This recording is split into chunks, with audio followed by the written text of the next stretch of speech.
ইতিহাসে এমন অনেক অজানা কাহিনী আছে যেগুলো আজও আমরা অনেকেই সঠিকভাবে জানি না। সেই রকম ইতিহাসের আরও একটি কাহিনী আজকে শোনাবো। আমি রিমি এবং আপনারা দেখছেন নিউজ প্রাইম বাংলা। রানী লক্ষ্মীবাই ভারতের ইতিহাসে প্রথম নারী ছিলেন যিনি ইংরেজদের বিরুদ্ধে আওয়াজ তোলেন এবং যুদ্ধক্ষেত্রে ইংরেজদের নাজেহাল করে দেন। নিজের মৃত্যুর অন্তিম সময় অবধি তিনি ইংরেজদের নিজেকে এবং নিজের ছেলেকে হাত পর্যন্ত লাগাতে দেননি। আজ আমরা ভারতবর্ষের সেই স্বাধীনতা সংগ্রামের নারী রানী লক্ষ্মীবাইকে নিয়ে জানাবো ইতিহাসের অজানা কাহিনী।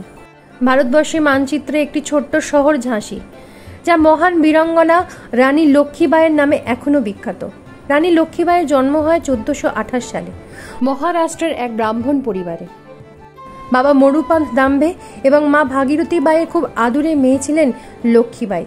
ছোট থেকে তীব্র বুদ্ধি ও সাহসী ছিলেন লক্ষ্মীবাই। ছোট থেকে শাস্ত্র পাঠের সাথে সাথে শাস্ত্রবিদ্যা নিয়েও চর্চা করেছিলেন। মাত্র 7 বছর বয়সে ঝাঁসির রাজা গঙ্গাধর রাওয়ের সাথে তার বিবাহ হয়। বিবাহের পর তার নাম মণিকার্ণিকা থেকে পরিবর্তিত হয়ে লক্ষ্মীবাই হয়। বিবাহের কিছু বছর পর তিনি একটি পুত্র সন্তানের জন্ম দেন। পুত্রের নাম রাখেন দামোদর রাও, কিন্তু জন্মের 4 মাসের মধ্যেই দামোদর রাও মারা যায়। এই ঘটনায় রাজা গঙ্গাধর রাওয়ের মাথায় আকাশ ভেঙে পড়ে। পুত্র শোকে দিনে দিনে তিনি অসুস্থ হয়ে পড়েন। রাজার এই অসুস্থতার কারণে একটি শিশুপুত্রকে দত্তক নেন রানী লক্ষ্মীবাই এবং আগের পুত্রের নামেই তার নাম রাখা হয় দামোদর রাও। কিন্তু রাজার অসুস্থতা বেড়েই যেতে থাকে। এরপর তিনি রানী লক্ষ্মীবাইয়ের কাঁধে রাজ্যের সমস্ত দায়িত্ব দিয়ে 1853 সালে গঙ্গাধর রাও মারা যান। রাজা মারা যাওয়ার পর সিংহাসন ফাঁকা পড়েছিল, কিন্তু ইংরেজদের লোলুপ দৃষ্টি ছিল সিংহাসনের ওপর। তাই শেষে রানী লক্ষ্মীবাই নিজে বসলেন সিংহাসনে।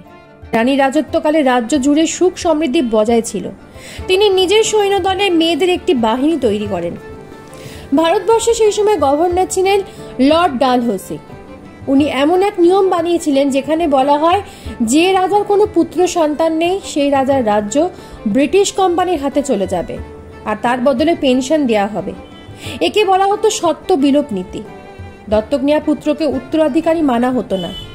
রানী লক্ষ্মীবাই সে কথা জানতেন। এই জন্য তিনি জানতেন ইংরেজদের সাথে যুদ্ধ করতে হবে। তিনি যুদ্ধের জন্য প্রস্তুতি নিতে থাকেন। রানী ভোর 5টায় উঠে প্রতিদিন সুগন্ধি দিয়ে স্নান করতেন। সাদা ধবধবে চাঁদেরই শাড়ি পরে তিনি নিয়মিত প্রার্থনায় বসতেন। স্বামী মৃত্যুর পরও মাথায় চুল রাখার অপরাধে মাথায় জল ঢেলে প্রায়শ্চিত্ত করতেন।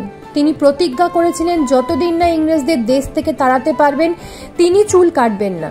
সত্যবিলাপ নীতি অনুযায়ী ইংরেজরা রানীকে তার মহল থেকে বের করে দেয়, এমনকি তার সমস্ত গয়নাও ইংরেজরা রেখে দেয়। সাম্রাজ্যের বদলে রানীকে 30,000 টাকার পেনশন ও থাকার জন্য একটি 3তলা বাড়ি দেওয়া হয়।